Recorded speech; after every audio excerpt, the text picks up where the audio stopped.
G'day, Net Safety Guy here. What to talk about? Gee, I don't know. The fact that it's minus 20 in Toronto.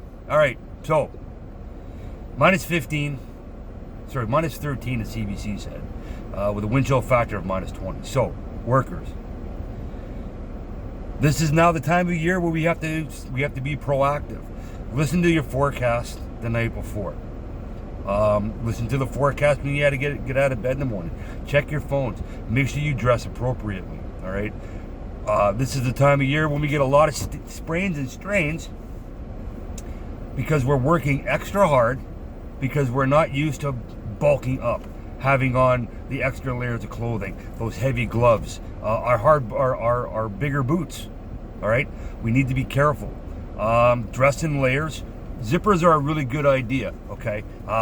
Because as we get our day started, as we get warmer and warmer and warmer, you want to be able to unzip. You want to be able to uncover a little bit so that you don't overheat. Remember, in the wintertime, even when it's minus 20, you can dehydrate, okay? We're spending so much time drinking hot beverages, coffees, teas, that we forget to drink water. And I've mentioned many times before, room temperature water is far better for us than ice cold water, okay? The fact being that if we drink cold water, even in the wintertime, okay, our body has to work extra hard to warm it up so that it can be properly absorbed into our system. If we're drinking room temperature water, we can stay hydrated. We'll hydrate quicker. We'll hydrate more efficiently.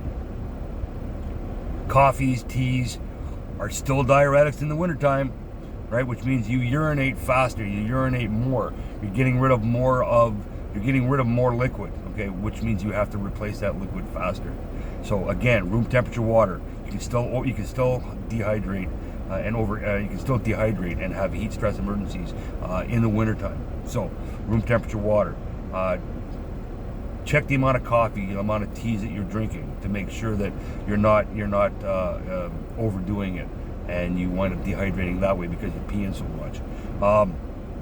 Again, work your ways slowly into the bulking up of our clothing. Okay, zippers are fantastic.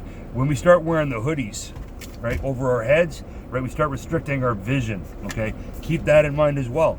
When you have those hoodies on and you got those strings, right? Get rid of those strings. That's what gets hung up on door frames, rebar, tools, grinders, okay?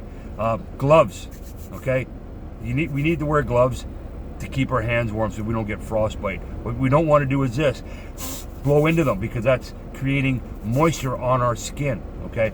Get the hot shots, get those heat packs, put those in your gloves, put them in your boots, okay? Stomp your feet. Clamp your hands. Don't rub them when they're cold, because if they start to get frostbite, you can actually wear off part of that skin and do damage to the dermis, to the outer layer, okay? Don't blow into your gloves, okay, because that will trap moisture in your gloves, which is not going to keep your hands warm. If you can, safely put them on one of the construction heaters. Put them on the outside. Don't put them in where the open flame is so they catch fire, okay? So, it started. Winter happens every year. We do live in Canada. It doesn't mean it's going to get any extra colder or any extra warmer, depending on the year. Okay, that's how it fluctuates. But today, minus 13 with minus 20 in the wind chill factor. If you're up 20, 30 stories on a high rise, it's going to be even colder because you get nothing to protect you from the wind. Okay, so dress warm, dress in layers so that you can strip down when you overheat. And remember, room temperature water is always your best bet to rehydrate.